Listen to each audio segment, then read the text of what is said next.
In some other news, the National Development Planning Commission, NDPC, has launched a national monitoring and evaluation plan to aid government institutions to monitor government plans and programs. Government Policy Advisor Dr. Sule Garba fears if government's involvement and funds dispensation for the implementation of the manual is not well structured, it will be yet another unimplemented government policy. Well, we've come throughout much of our period since independence, the demand for evaluation has generally been one done by donors who provide development assistance to us.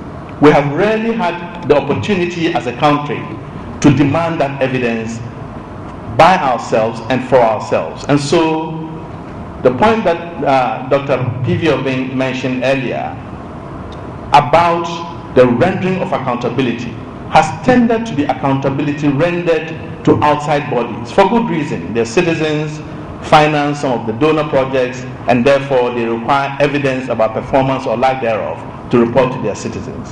But as we speak today, as a country that is moving to significant low middle income, GDP is significant, and the monies that we devote to development is colossal. We're in Parliament trying to get the appropriation bill passed, and that volume of expenditure, somebody needs to demand accountability for the results of that expenditure. Never mind the donors, even though they are important. But domestic demand needs to increase, and we need instruments to ginger up that demand.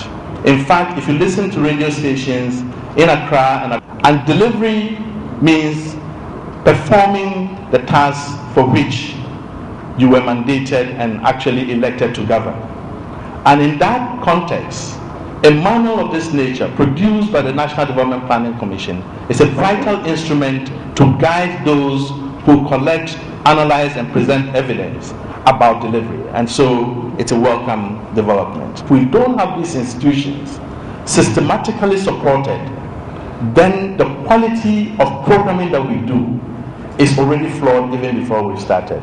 With this in mind, commit ourselves to the real import of today, and let us hope that once the document is discussed and launched, we will find it as a tool to charge us into action